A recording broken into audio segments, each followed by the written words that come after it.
ദുരന്തഭൂമിയിൽ ഈ എട്ടാം ദിനവും തെരച്ചിൽ തുടരുകയാണ്. 100-ലധികം ആളുകളെ ഇനിയും കണ്ടെത്താനുള്ള ഒരു സാഹചര്യം നമ്മുടെ മുൻപിലുണ്ട്. തെരച്ചിലിനായി ഇന്ന് പ്രത്യേക ആക്ഷൻ പ്ലാൻ രൂപീകരിച്ചിട്ടുണ്ട്. സൂചിപ്പാറയിലെ സൺറൈസ് വാലി കേന്ദ്രീകരിച്ചുകൊണ്ടാണ് തെരച്ചിൽ നടത്തുക. ചാലിയാറിന്റെ കരയിൽ എത്തിപ്പെടാൻ ബുദ്ധിമുട്ടുള്ള സ്ഥലങ്ങളിൽ പ്രത്യേക സംഘം എയർലിഫ്റ്റിംഗിലൂടെ ഇറങ്ങും. SKMJ ഗ്രൗണ്ടിൽ നിന്നും 8 മണിക്ക് ഹെലികോപ്റ്റർ പുറപ്പെടും.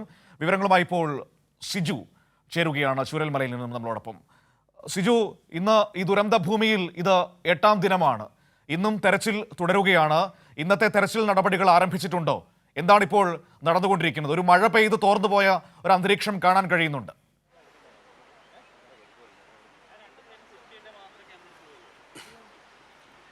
മനു, പ്രദേശത്ത് മഴ പെയ്യുന്നുണ്ട്.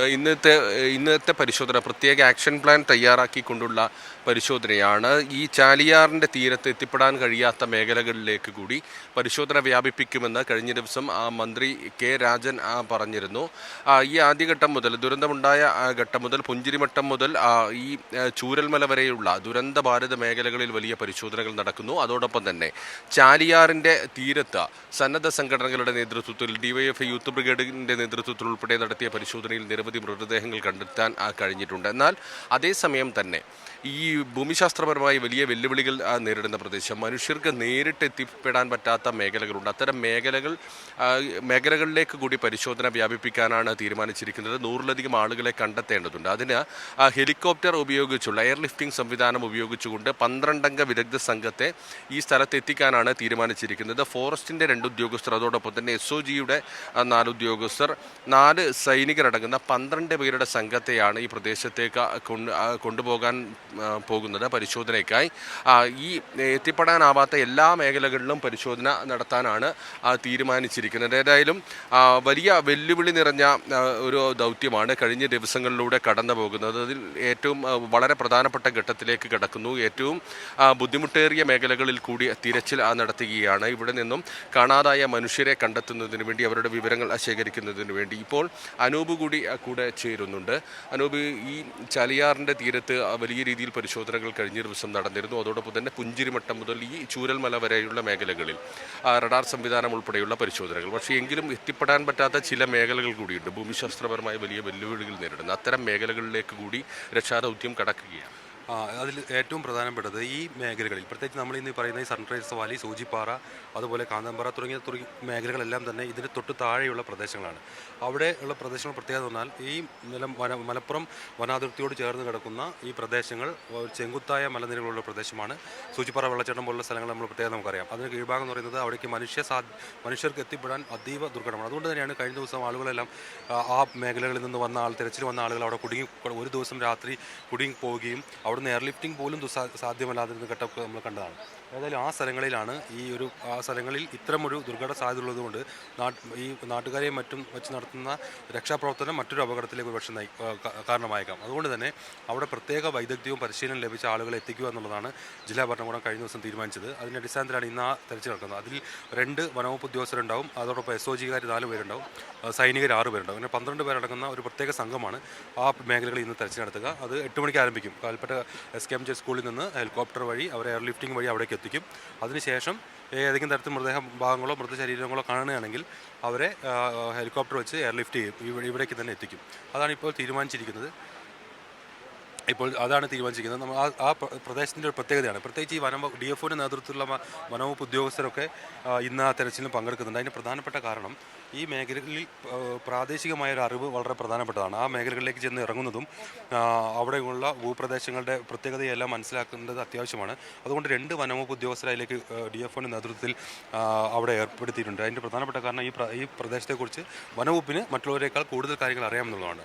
അതുകൊണ്ട് തന്നെ ഈ വനവകുപ്പ് ഉദ്യോഗസ്ഥർ ഈ സംഘത്തിലുണ്ടാകും. പ്രാദേശിക അറിവുള്ള 2 പേരുണ്ടാകും. അവർ കൂടി നൽകുന്ന നിർദ്ദേശങ്ങളുടെ അടിസ്ഥാനത്തിലായിരിക്കും ഈ സൈനികർ അവിടെ പരിശോധന നടത്തുക. ഏതായാലും ആ ഭാഗങ്ങളിൽ നിന്ന് കഴിഞ്ഞ ദിവസവും മൃതശരീര ഭാഗങ്ങളും കണ്ടെത്തിയിരുന്നു. ആ മേഖലകളിൽ ഇനിയും തിരച്ചിൽ നടത്താത്ത സ്ഥലങ്ങൾ ആ മേഖലകൾ ഉണ്ട്.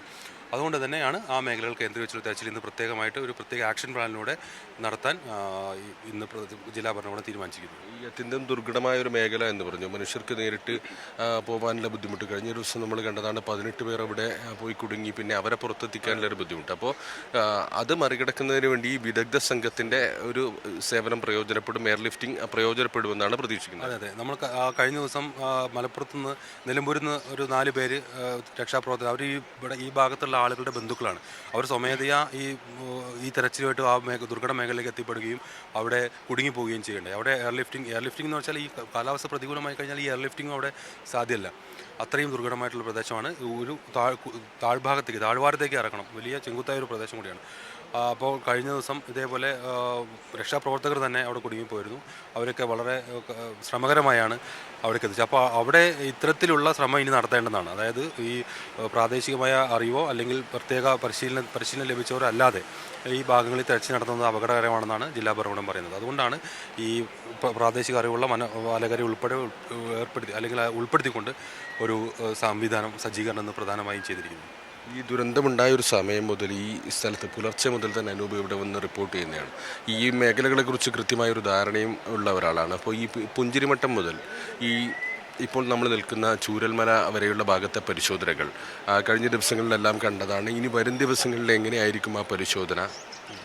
ഇപ്പോൾ ഈ പ്രധാനമായി നടത്തുന്നത്, ഇപ്പോൾ കഴിഞ്ഞ ദിവസം മൃതദേഹങ്ങൾ ലഭിച്ച സ്ഥലത്ത് തന്നെ വീണ്ടും പരിശോധന നടത്താനാണ് അധികൃതർ പറയുന്നത്. അതിൻ്റെ പ്രധാനപ്പെട്ട കാരണം, നമുക്ക് ഒരു പരന്ന തെരച്ചിൽ കൊണ്ട് കാര്യമില്ല. കാര്യം അതിന് പ്രത്യേകമായ ചില സ്ഥലങ്ങളിൽ കൂടുതൽ വീടുകളും അതിലുള്ള ആളുകളും വന്ന് അഴിഞ്ഞു ചേർന്ന സ്ഥലങ്ങളുണ്ട്. അതുകൊണ്ട് തന്നെ ആ സ്ഥലങ്ങളിൽ കൂടുതൽ പരിശോധന അനിവാര്യമാണ്. നമുക്കൊരു ഈ വെള്ളരിമല വില്ലേജ് ഓഫീസിന് സമീപത്തുള്ള പ്രദേശം, മുണ്ടക്കൈ മസ്ജിദിൻ്റെ മുൻവശത്തുള്ള പ്രദേശം, അതുപോലെ ഇതിന് തൊട്ട് താഴെ ആ വീടിനോടൊക്കെ ചേർന്ന് കിടക്കുന്ന ആ മൺകൂനിയായിട്ടുള്ള, ഇതൊക്കെ ഒരു വലിയ മൺതിട്ടയും ആദ്യം ഇവിടെ ഇങ്ങനെയൊന്നും ആയിരുന്നില്ല.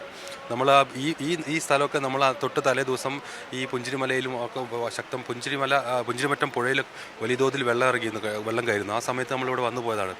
അപ്പോൾ ഈ ഭൂപ്രകൃതി അല്ല, ഈ ദേശത്തിൻ്റെ ഭൂപ്രകൃതിയോ ഘടനയോ ഒന്നുമല്ല ഇപ്പോൾ ഉള്ളത്. ഈ സ്ഥലമൊക്കെ മൺതിട്ടകളായി മാറി. നമ്മൾ ആ കാണുന്ന സ്ഥലമൊക്കെ ക്ഷേത്രമൊക്കെ നിന്ന സ്ഥലമാണ്. അതൊരു ക്ഷേത്രം നിന്ന സ്ഥലമാണ്. അപ്പുറത്ത് വീടുകളുണ്ടായ സ്ഥലമാണ്, അപ്പുറത്ത് എസ്റ്റേറ്റ് ലയങ്ങളുണ്ടായ സ്ഥലങ്ങളൊക്കെയാണ്. അവിടെയൊക്കെ മൺകൂനകളാണ്. അപ്പോൾ ഈ മൺകൂനകളൊക്കെ നീക്കണം എന്നുള്ളതാണ് ഒരു വലിയ ദൗത്യം. ഓരോ സ്ഥലവും സാധ്യതയുള്ള മൃതദേഹങ്ങൾ ലഭിക്കാൻ സാധ്യതയുള്ള സ്ഥലങ്ങളിലെല്ലാം വീണ്ടും പരിശോധന നടത്തണം. കാരണം അത്രയും ആളുകളെയാണ് അവിടെയൊക്കെ നഷ്ടപ്പെട്ടു പോയത്. ഇപ്പോൾ ഈ വെള്ളരിമല വില്ലേജിന് തൊട്ട് സമീപത്ത് ഒക്കെ നിരവധി കുടുംബങ്ങളൊക്കെ ഉണ്ടായിരുന്നതാണ്. അവിടുത്തെ എല്ലാം ആളുകളെ കാണാനില്ല, ഒരാളെ പോലും അവിടെയുള്ള ആളുകളെ കാണാനില്ല. അപ്പം അവിടെയൊക്കെ വീണ്ടും പരിശോധന നടത്തി മൃതശരീര ഭാഗങ്ങളോ ശേഷിക്കുന്നുണ്ടോ എന്ന് കണ്ടെത്തുക എന്നുള്ളതാണ്. അതിന് ഒട്ടും വിശ്രമമില്ലാതെയുള്ളൊരു സജ്ജീകരണവും വളരെ ക്രിയാത്മകമായിട്ടുള്ള തെരച്ചിൽ നടത്തുന്നത്. ഈ ബന്ധുക്കളും നാട്ടുകാരും പറയുന്നതനുസരിച്ചും തെരച്ചിൽ നടത്തുന്നുണ്ട്. ഇപ്പോൾ ഈ മാപ്പ് തയ്യാറാക്കി, ഇന്ത്യൻ ആർമി ഒരു മാപ്പ് തയ്യാറാക്കിയിരുന്നു, ഡ്രോൺ ഉപയോഗിച്ച് ആദ്യം ഒരു മാപ്പ് തയ്യാറാക്കിയിരുന്നു. വീടുകളുടെ ഘടനയും അത് പഴയ വിവരവും പുതിയ വിവരങ്ങളും തമ്മിൽ യോജിപ്പിച്ച് ഇത്തരം വീടുകളുടെ ഘടനയും മറ്റും നോക്കിയിട്ടുള്ളൊരു മാപ്പ് തയ്യാറാക്കിയിരുന്നു ആദ്യഘട്ടത്തിൽ പരിശോധന നടത്തിയത്. ആ പരിശോധനയ്ക്ക് പുറമെ നാട്ടുകാരിൽ നിന്ന് ലഭിക്കുന്ന വിവരങ്ങൾ പ്രകാരം തെരച്ചിൽ നടത്തിയിരുന്നു. ദുരന്ത സമയത്ത് ഉണ്ടായിരുന്ന ആളുകൾ കണ്ട വിവരങ്ങളിൽ നിന്ന് തെരച്ചിൽ നടത്തിയത്. അങ്ങനെ